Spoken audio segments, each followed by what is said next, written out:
Hello, this is Metal and Potatoes. This is a new channel. I'm a new dude doing new channel stuff. So the purpose of this episode, this is really kind of a tech test slash pilot episode.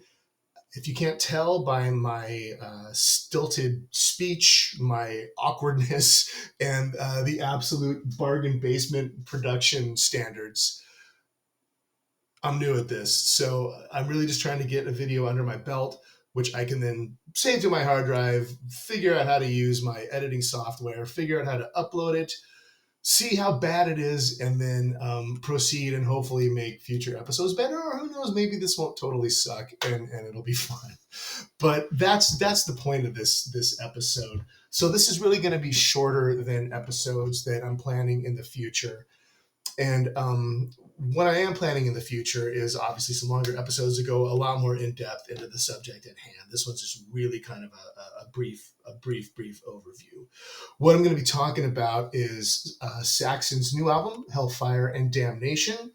But in order to do that, we kind of need to talk about Saxon first. Also, this is not a review. It's a discussion. I love Saxon. Even if I didn't like an album, I don't think I'd say so. I just love them so much. And also, at this point, they've got carte fucking blanche. They can do whatever they want. And I just want to celebrate Saxon, talk about it a little bit.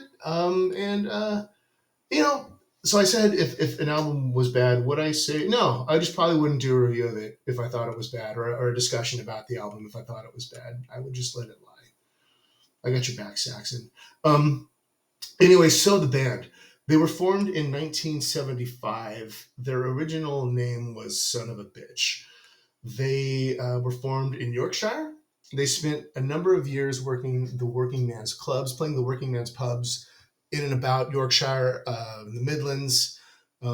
These are, pubs frequented by, coal miners, those types of folks.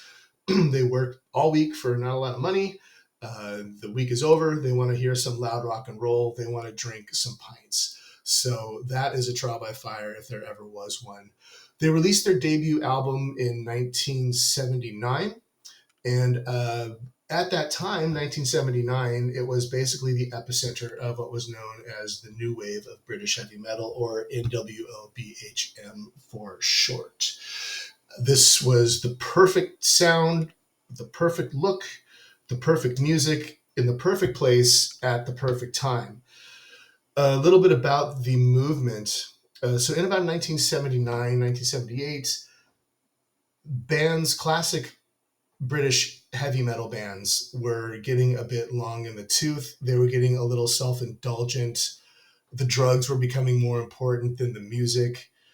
They were touring America while ignoring the British public in general. So a lot of just kids really in places like, the north of England, places like Glasgow, places like Cardiff, places like Belfast, they started their own bands, and they brought a metal sound with a DIY kind of punk ethos to it. Like their heroes, the sound was metal. It was musical for the most part. And like the punk contemporaries, they had this kind of do-it-yourself ethos where they would, print up their own albums, print up their own singles, promote their own records, stage their own tours. They would do all of that stuff. The other thing about that particular scene was that when people think of the new wave of British heavy metal, obviously think about Saxon, they think about Venom, they think about Iron Maiden, they think about Raven, but there were so many bands that covered so much musical ground. There were bands like Ethel the Frog, which were really, really blues-based. There were bands like Praying Mantis, which was more, AOR-oriented. There were bands like Raven, which somebody called Rush on bath salts, and I think that's really the perfect encapsulation of that early Raven sound. That's the band that we may be talking about here in a future episode. There were bands like Venom that took the occult tinged music of Sabbath and made it not occult tinged. They made it up front. Like, this is just satanic music, and you can drink beer to it. There were just so many bands doing so much great stuff.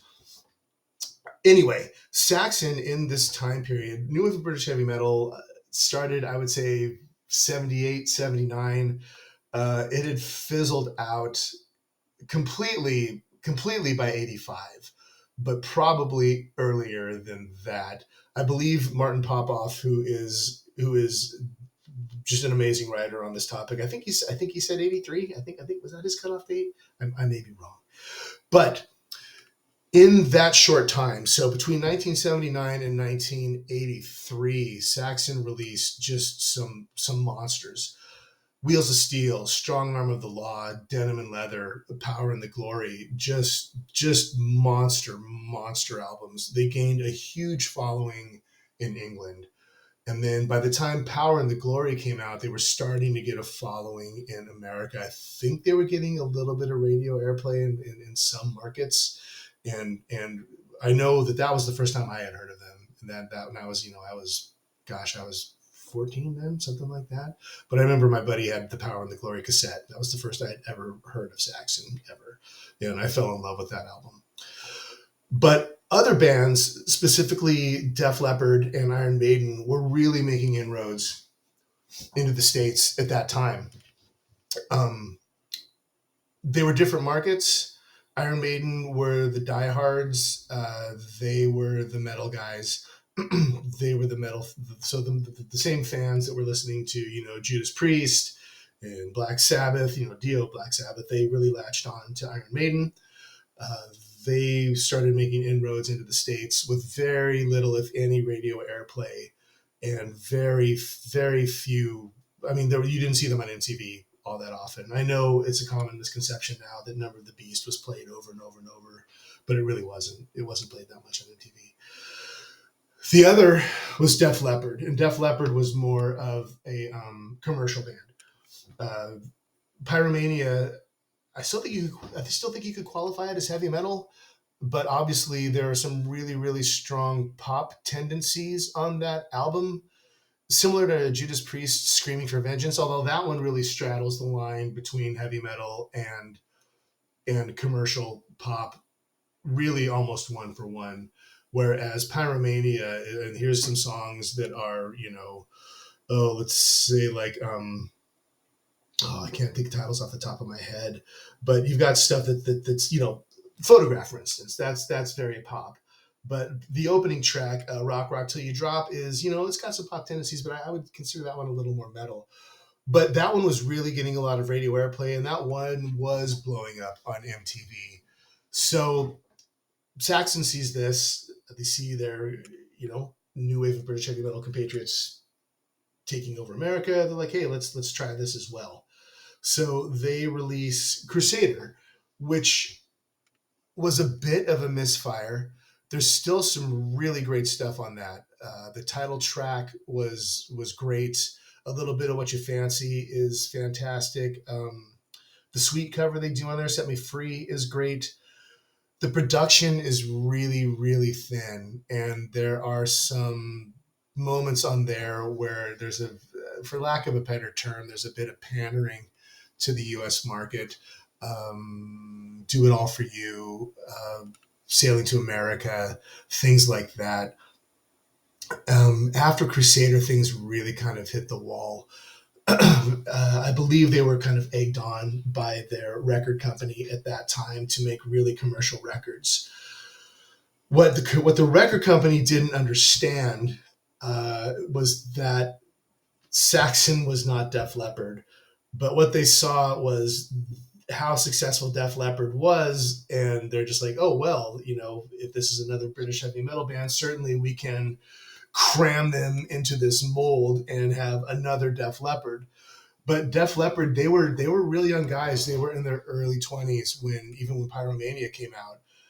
Young guys, good-looking guys.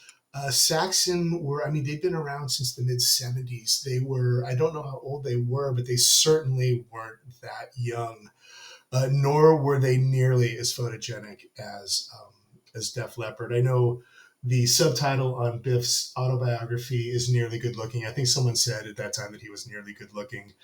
But you had other guys in the band like Steve Dawson, who's bald and got a mustache.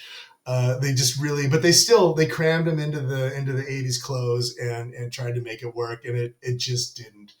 So they released albums like, oh gosh, what was the first one? Innocence is No Excuse, which was followed by Rock the Nations, which was followed by Destiny, which was followed by Solid Ball of Rock. All of these, they're trying to get that radio airplay, the MTV airplay, and they got it to some degree. And honestly, some of the stuff that came out from those albums wasn't bad. Um, Innocence is no Excuse had Broken Heroes, which is a great song. Call of the Wild is good. There was some good stuff on there.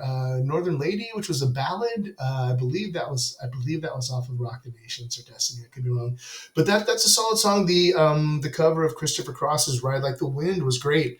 They did some great stuff, but it just wasn't enough. And the kind of the core fans, the ones that they built up through playing those pubs and through releasing those, uncompromising albums like Wheels of Steel, they really saw right through the gamut. And the people that they were trying to bring over, the Def Leppard listeners, well, there was already a Def Leppard, so they really didn't have a reason to listen to Saxon. So the result was that they peaked and then they hung on there for a while, and then things just slowly went downhill in the late 80s. And then, of course, by the time the 90s hit, grunge hit, which was, as we know, an extinction level event for classic heavy metal. They went back underground in the 90s. The band began to fracture. I think Steve Dawson was the first one to leave, followed shortly by Graham Oliver. So around the early 2000s, classic metal started making a comeback, and so did Saxon. They released Killing Ground, which was a retool of their classic sound. It had more of a like a power metal approach, faster songs, Maiden-esque lyrics about fantasy themes, horror themes, military themes. You got the dual guitars, you got the fast beats. It's really geared towards those European festival crowds. And since then, they've really kind of followed the same blueprint with albums like Lionheart, Call to Arms, Carpe Diem, and they're great. They're great albums. They've maintained a standard of quality which has lasted for a couple decades now. There's been some lineup changes. Biff and Paul Quinn, I think, were kind of the last two original guys standing. Paul just left the touring lineup recently, but we'll get to that. So anyway, so that brings us to Hellfire and Damnation, which is the new one. And the album was named after a saying that Biff's dad used to repeat when he would be, under stress. This is a quote from the promo materials that was printed in blabbermouth.net. This is Biff talking about it himself. He says, "I've had that saying in my head since I was a small boy because my dad used to say it when he was upset. He used to say, 'Hell, fire, and damnation, what's that been doing now?' when I was messing up his cabbage patch or carving things into the kitchen table." It was a very Yorkshire saying back in the day. So how's the album? It's more of the same, and I don't mean that as an insult. I mean that as a compliment. It's kind of following along that same blueprint that Saxon has been doing so well for the past 20 years now. The addition of Brian Tatler on guitar certainly doesn't hurt.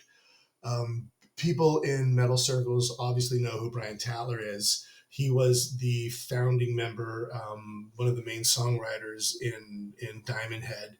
He's as both a riff writer, as a songwriter, as a soloist. He is wildly underrated. He's just a fantastic musician and a great addition to the band. It's my understanding that Paul Quinn still played guitar on some of the tracks on the album, so that's awesome. The song topics, again, stay in the chorus. It's your classic metal themes that are going to play great at Wacken. You've got a song about Roswell. You got a song about the Salem witch trials. You got a song about the Battle of Hastings. So you got your kind of your sci-fi stuff handled. You got your horror stuff handled. You got your medieval warfare stuff handled. All the bases are covered. Biff's voice still sounds amazing. I really, at his age, I don't know how he does it. Him and Rob Halford, and Bruce Dickinson, incredible. But he's still doing it. So if you're not a fan of Saxon, I'm not sure if this is the album that's really going to win you over. I would, if you're not familiar with them, I would go back to those Wheels of Steel, Strong With the Law, Denim and Leather albums. If you're a current fan, yeah, you're going to like this one. You're going to like it a lot. So anyway, that's really all I got on this. Thanks for hanging out. We're going to see where this goes. And yeah, I'll talk to you later.